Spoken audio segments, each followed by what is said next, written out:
त्यो यो भाइ लोकगीत गाउनु अब फुपू बधाई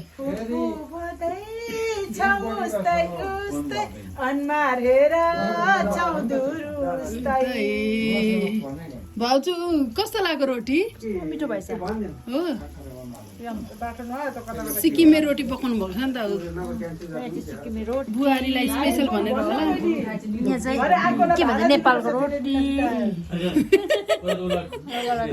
दुई देशका मान्छे जाउँ अनि सिक्किमका माइती घरको रोटी खान आउनु भोलि त हामी जान्छौँ नेपाल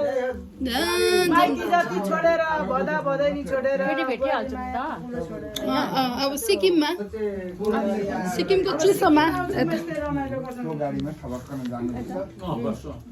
माइजू कस्तो लाग्दैछ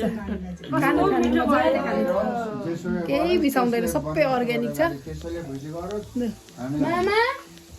कस्तो लाग्यो त रोटी ल माइजूलाई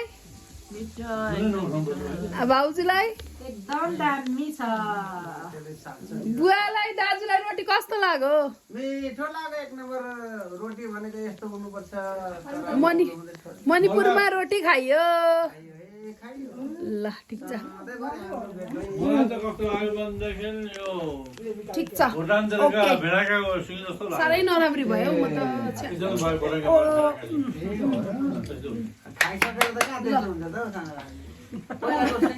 बुवालाई जे नि खाइसकेपछि चाहिँ नमिठो लाग्छ खाने बेलामा मिठो लाग्छ